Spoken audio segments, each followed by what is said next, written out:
बारिश भी ना बिन बुलाए मेहमान की तरह चली आती है और मेरी इस छोटी सी बगिया में लगे प्यारे प्यारे फूलों के साथ होली खेल कर चली जाती है।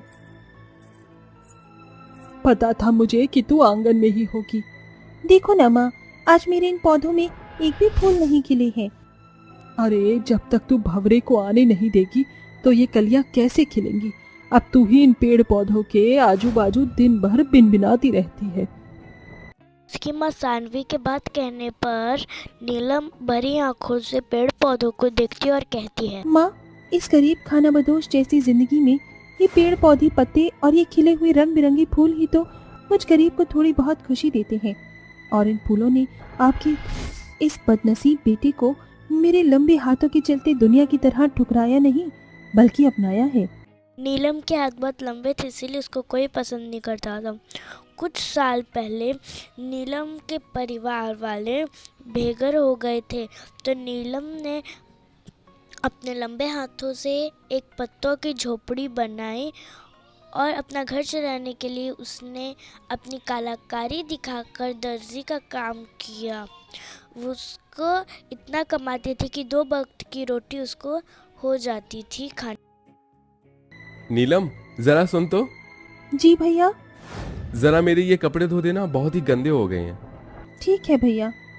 नीलम कपड़े धोने के लिए कपड़े लेकर जाती है और अखिलेश का बटुआ गिरकर उसमें से एक लड़की की फोटो बाहर आ जाती। क्या बात है अखिलेश भैया, आप तो बड़े छुपे रुस्तम निकले। चोरी चोरी भाभी भी ढूंढ ली और मुझे और माँ को बताया भी नहीं। वैसे भाभी है बड़ी सुंदर। छोटी ला दे फोटो मुझे। नहीं दूंगी। माँ ये लो फोटो। सच बता अखिलेश, क्या तू इसे पसंद करता है? हाँ माँ, मगर अंजलि बहुत अमीर घर की बेटी है। भैया आप मुझे ये बताइए, भाभी आपसे प्यार करती है? हाँ नीलम।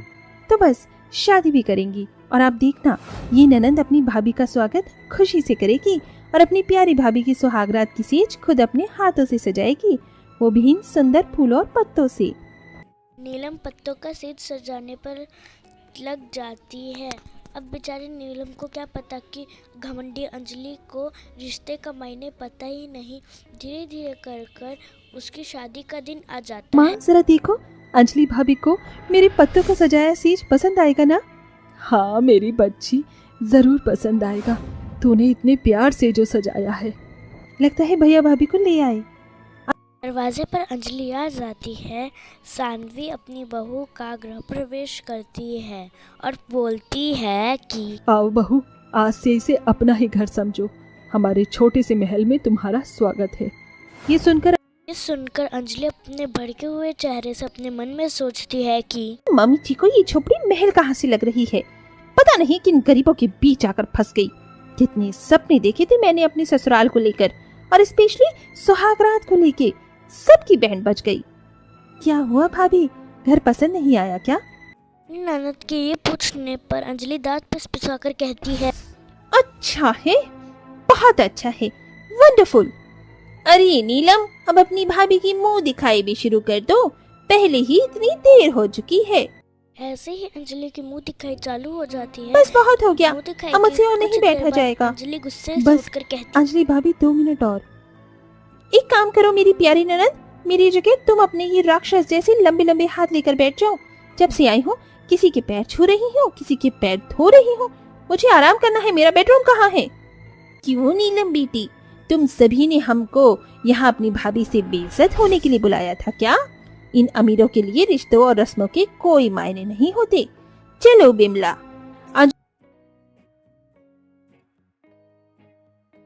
अंजलि के ये कहने पे वहाँ से सारी औरतें चली जाती है और नीलम को भी बहुत बुरा लगता है जब अंजलि उसके बड़े हाथों को बुरा भला बोला।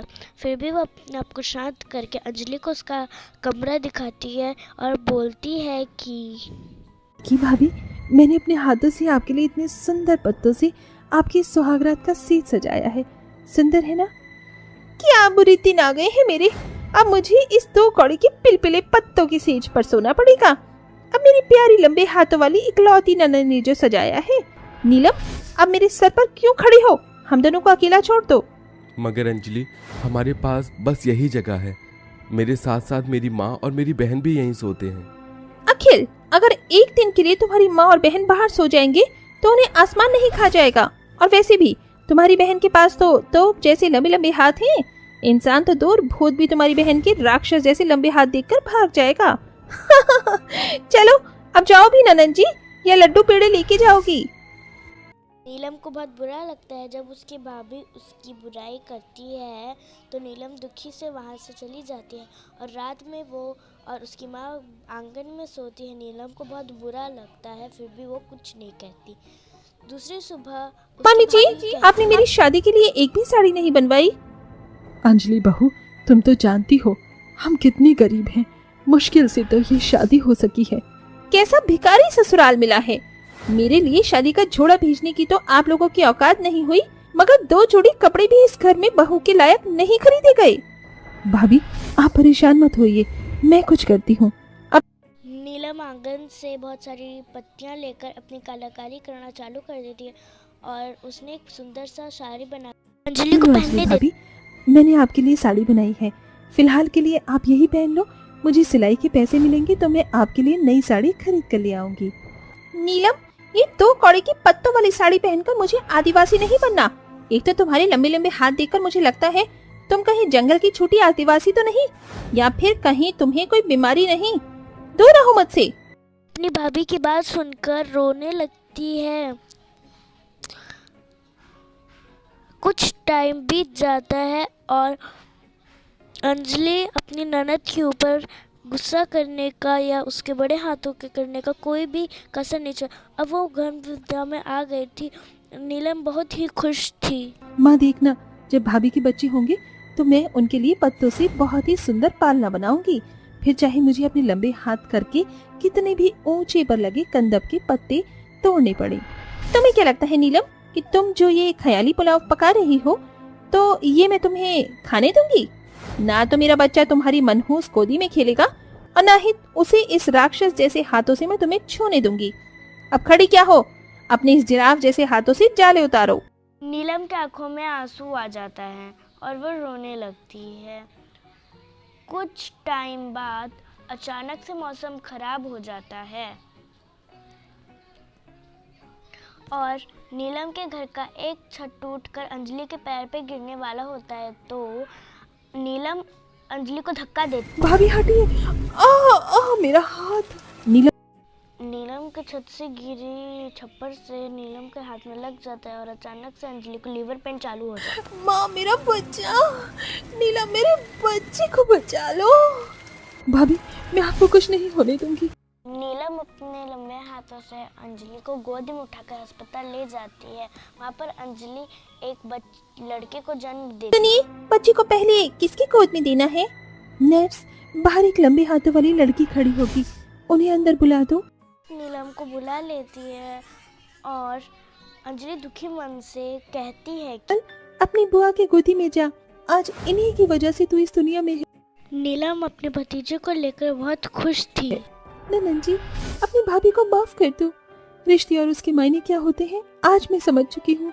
मैं खुशनसीब हूँ जो मेरे पास तुम्हारी जैसी ननन।